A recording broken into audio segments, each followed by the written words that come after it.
जब अहले खिरत की बातों पर कुछ जाहिल शोर मचाते हों, जब अहले खिरत की बातों पर कुछ जाहिल शोर मचाते हों, जब बुलबुल हो तस्वीरें चमन और कौवे गीत सुनाते हों,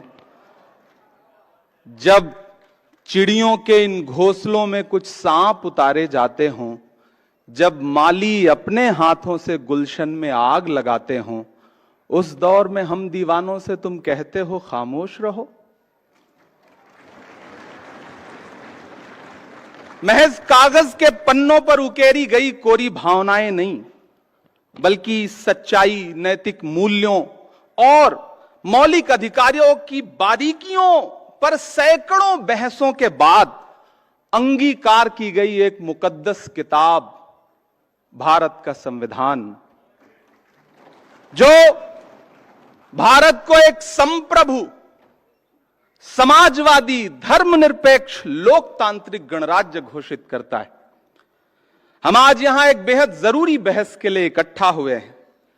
कानून के रखवालों की मौजूदगी से विज्ञान भवन का कोना कोना रोशन है। मैं अभिषेक मनु सिंघवी जी को और उनकी पूरी टीम को मुबारकबाद देता हूं इस बात के लिए कि इस मुश्किल दौर में इस लड़ाई का अलंबरदार बनने का जो फर्ज आपने निभाया है वो बहुत ही तारीफ के काबिल है। किसी भी लोकतांत्रिक व्यवस्था में अगर हाकिम के दिमाग में यह बात घर कर जाए कि मेरा आदेश ही है मेरा शासन, तो फिर यहां से शुरू होती है बुनियादी परेशानी। जिनके जहनों में फिल्मी डायलॉग घर कर जाते हैं, उनकी नजर में संविधान के पन्नों की अहमियत नहीं रह जाती है। साथियों, याद करिए, संविधान निर्माता डॉक्टर बाबा साहब अंबेडकर जी कहते थे कि आर्टिकल 25 संविधान की आत्मा है। हर नागरिक को धर्म को स्वतंत्र रूप से मानने की और उसके प्रचार प्रसार की आजादी है। लेकिन मौजूदा सरकारें संविधान की रूह के साथ छेड़छाड़ कर रही हैं। धर्मांतरण विरोधी कानून हो, लव जिहाद का कानून हो, सीए का कानून हो, वक्फ अमेंडमेंट एक्ट हो या फिर बुलडोजर का एक्शन हो, यह सिर्फ संविधान की रूह के साथ छेड़छाड़ नहीं, बल्कि डॉक्टर बाबा साहब अंबेडकर की आत्मा के साथ भी नाइंसाफी है। मेरी आंखों के सामने देश के कोने कोने से आए हुए वकील साथी बैठे हैं। जिस सरकार में बैठे हुए लोगों को संविधान में निहित सेकुलरिज्म और सोशलिज्म जैसा शब्द नासूर लगता हो, और सिर्फ लगता ना हो बल्कि इसको पब्लिकली कहने की हिम्मत भी जुटा ले रहे हों, तब फिर समझ लीजिए कि खतरे बहुत बड़े हैं। साथियों, जब कानून लोगों को डराने का और उनकी आवाजों को कुचलने का हथियार बन जाए और उसमें आपकी पहचान और आपका नाम और आपका धर्म निर्णायक भूमिका निभाने लग जाए, तो समझ लीजिए कि हुकूमतों की मंशा क्या है। मैं अपना उदाहरण दूंगा, कहीं दूर नहीं जाऊंगा और मैं विषय पे बोलूंगा। मुझे गर्व है कि मैं आजादी की दूसरी लड़ाई में राहुल गांधी का सिपाही हूं। मैं उनके साथ चला हूं 4000 किलोमीटर कन्याकुमारी से कश्मीर तक, कंधे से कंधा मिलाकर। लोग मुझसे कहते थे, इमरान साहब आप नेता बाद में हैं, शायर पहले हैं, राहुल जी पैदल चल रहे हैं, शहजादा पैदल चल रहा है। मैंने कहा, शहजादे ऐसे नहीं होते हैं। एक टी शर्ट, एक ट्राउजर, एक जूता पहन के 4000 किलोमीटर लाखों लोगों को गले लगाने वाला शहजादा नहीं होता। हाकिम तो वो होता है जो 10 लाख का सूट पहनता है और 8,500 करोड़ के जहाज में घूमता है। मैं उनका सिपाही हूं। मैं देश की उस संस्था का सदस्य भी हूं जहां कानून बनने बिगड़ने की प्रक्रिया होती है। मैं पिछले दिनों एक सामूहिक शादी में गुजरात गया था, जामनगर।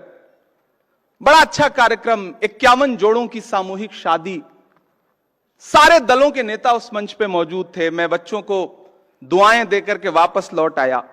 4 दिन बाद मेरे साथियों ने उस प्रोग्राम का एक विजुअल था, बरसते हुए फूल थे, बड़ा खूबसूरत सा। उसमें एक कविता लगा करके सोशल मीडिया पे पोस्ट कर दी, मेरे अपने सोशल प्लेटफॉर्म पे।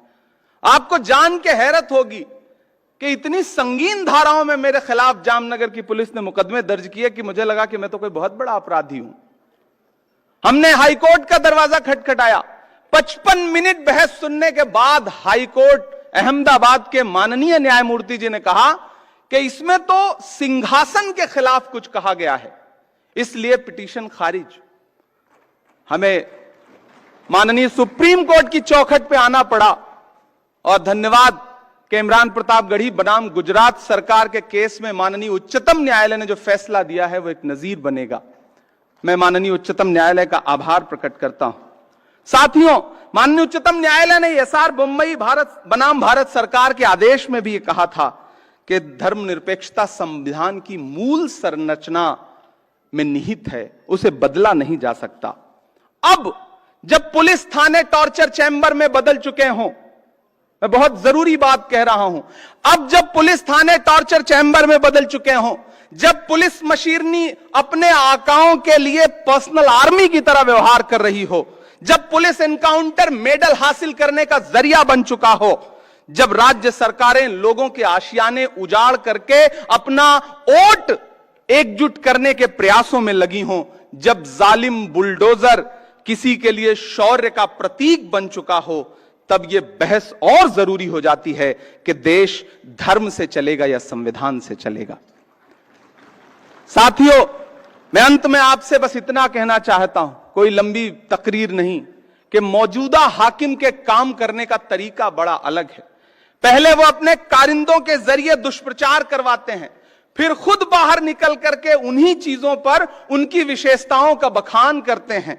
आप कैसे भूल सकते हैं कि दशकों से देश की संसद की महत्ता को कोसने वाली पार्टी के प्रधानमंत्री बनकर 2014 में जब नरेंद्र मोदी जी देश की संसद में पहुंचे थे, तो सबसे पहले उन्होंने देश की संसद की सीढ़ियों पे मत्था टेका था। याद है आप सबको वो मंजर? और उस मत्था टेकने का अंजाम क्या हुआ कि महज 10 साल के अंदर उन्हीं सीढ़ियों से बनी हुई संसद को बदल दिया उन्होंने। पुरानी संसद बदल के नई संसद कर दी। इस बार उन्होंने संविधान को मत्था टेका है, तो खतरा बढ़ गया है। सतर्क रहिए, जागरूक रहिए, संविधान को बचाइए, और सिर्फ बचाइए ही नहीं, हाकिम की चालाकियों को बेनकाब भी करते रहिए। कातिल ने किस सफाई से धोई है आस्तीन, कातिल ने किस सफाई से धोई है आस्तीन, उसको खबर नहीं कि लहू बोलता भी है। बहुत शुक्रिया।